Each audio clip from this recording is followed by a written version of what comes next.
At malayong kung ikukumpara ka dun sa ama mo, malayong malayo, wala kang nagawa. Samantala, sa iba pang issue, ipinahayag ni Pangulong Ferdinand Marcos Jr. yung kanyang pag-asa na kilalanin siya ng kasaysayan bilang isang leader na naglingkod ng may duty, honor, and country. Ayon sa Pangulo, bagamat dala ng kanyang apelido ang mga hati at kontrobersyang historical, nais niya maalala siya para sa kanyang serbisyo at prinsipyo sa pamumuno. Sinabi rin ni Marcos Jr. na naiiba na ang kasalukuyang panahon kaya't hindi na lahat ng aral mula sa kanyang ama na si dating Pangulong Ferdinand Marcos Sr. ay direktang naaangkop sa kasalukuyang pamamahala. Gayunman, naniniwala siya, attorney, na may mga positibong nagawa ang administrasyon ng kanyang ama sa usapin ng pamahalaan at modernisasyon kahit na ito ay patuloy na pinagtatalunan pa rin dahil sa mga aligasyon ng paglabag sa karapatan pantao at ito korupsyon. Na binigyan din ng Pangulo ang mga aral ng kanyang mga magulang, partikular ang pagiging hindi dapat umasa sa anumang pribilehiyo at ang kahalagahan ng personal na serbisyo sa bayan. Ano pong masasabi niyo sa naging pahayag ni PBBM attorney? Ang mungkahi ko po sa kanya, tingnan mo yung popularity and trust rating mo. Bagsak na bagsak. Kaya hindi mo maaaring sabihin na magaling yung programa mo. Dahil kung maganda yan, mataas ang rating mo. Gaya ng Presidente Duterte. Bagsak nga eh.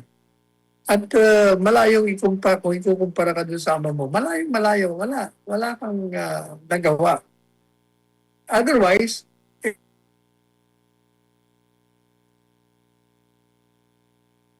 dahil sa ginawa mong mga pagbabaliktad sa mga pahayag mo sa panlabas, whether ito sa foreign policy o domestic policy, puro palpak nga eh. Kaya, kawawa, actually, kinaawa ko sa kanya. At tingnan mo na lang kasi yung survey, din mo tingnan. Dapat maging wake-up call sa iyo yan. Pag nakita mo na ang taong bayan ay disgustado at dismayado sa iyo, ibig sabihin talagang wala kang ginawang maganda na magpapasalamat sa iyo ang taong bayan o bibigyan ka ng palakpak. Wala eh. Protesta ang nangyayari. Kitang-kita naman kasi naghihirap. Mataas ang mga presyo ng bilihin. Walang trabaho. Mahal ang gasolina. Bagsak ang ekonomiya. Tapos lipad ka pa ng lipad. Sasabihin mo, may mga investment. Nung nakaraang punta mo dun sa hapon, yun din ang sinabi mo. Wala tayong nakitang pumasok. Ngayon na naman, meron na naman. Na sinasabi mo pledges. Puro pledges, wala akong nangyayari. Kasi nga, yung po mga investors, hindi papasok yan dito sa ating bansa hanggat nakikita nila na profitable. Kumbaga, kikita sila rito. Paano kikita sila rito?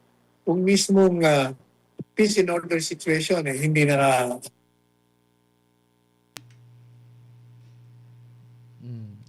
bureaucratic red tape na tinatawag na napakahirap kumuha ng lisensya. Pangatlo, yung korupsyon. Paano? How can they even be induced or persuaded to come here to invest?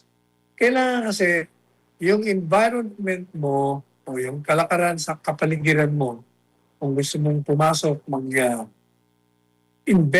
ng iyong negosyo, maganda para nakakasiguro ka, tutubo ka rito, kikita ka rito. Dahil kung hindi ka talaga papasok rito. Kaya yung mga pledges niyo, binobola ka lang noon.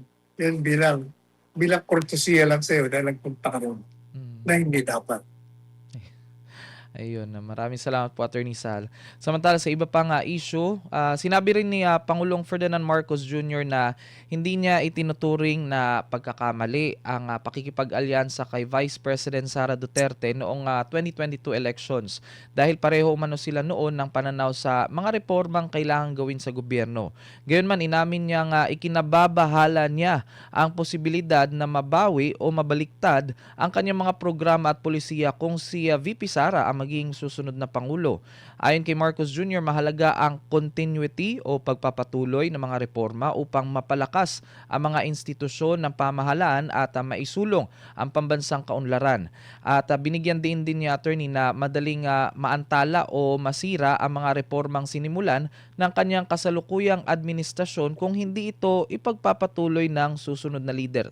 Sa kabila ng lumalalim nga ng hidwaan nila, ng kanilang mga kampo attorney, sinabi ni PBBM na hindi niya tinitingnan ang sitwasyon bilang isang political war at mas nais niyang ituon ng pansin sa trabaho at pagpapaunlad sa bansa kesa sa politika. Ito na mga pahayag na ito, Attorney Sal, anong masasabi ninyo?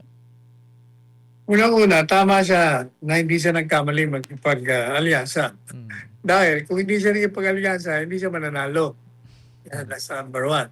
Number two, yung sinasabi yung natatakot akong baliktarin Inday Sara. Dapat talaga baliktarin ang mga programa mo. Dahil nga, kaya nga bagsak sa survey. Dahil bigo ang iyong pamamahala. O, kaya mali yung ano mo. Yung ano ba?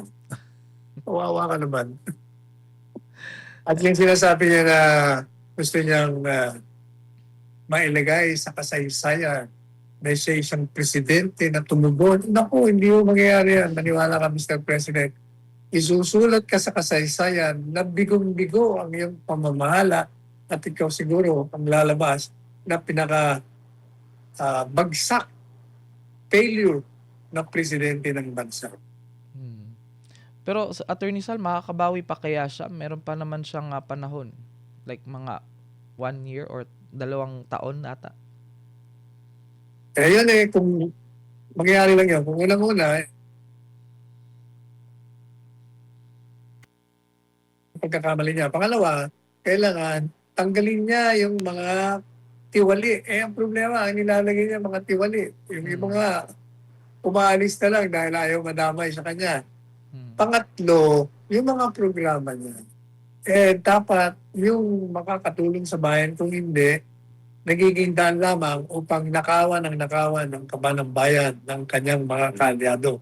Pero kung maniniwala kang sabi ko, siya ang nangunguna sa mga nasa likod ng pagnanakaw ng pera ng bayan. Pero sa tingin natin, Attorney Sal, sa ekonomiya siya babawi dahil isa pa sa kanyang sinabi ay naniniwala siya na posible pa ring lumago ng higit sa 6% ang ekonomiya ng Pilipinas bago matapos ang kanyang termino. Gayunman, sinabi niyang kailangan muling suriin yung mga target dahil sa epekto ng nagpapatuloy na digmaan sa gitnang silangan na nagdudulot nga ng kawalan at katiyakan sa pandaigdigang ekonomiya. Inamin din ni PBBM attorney na magiging mahirap maabot ang 8% paglago ng ekonomiya. Dahil sa unang quarter ng taon, lumago lamang ang ekonomiya ng bansa ng 2.8%, mas mababa sa target nila ng pamahalaan na 5 hanggang 6%.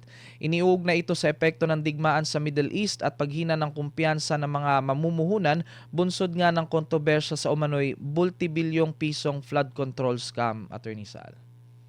Gaya ng sinabi na natin sa mga nakaraang programa, hindi dahilan ng digmaan sa gitnang silangan, digmaan dyan sa Russia, na bumagsak ang ating ekonomiya. Sapagkat kung marunong ang presidente natin, na-anticipate na yan, gumawa na siya ng mga hakbangin na kahit na mangyari yan, ay hindi tayo maapektuhan ng malaki. Kagaya halimbawa, alam na nga natin may problema tayo sa gasolina, sa langis. Dahil ang pinagkukunan natin nandun sa Middle East.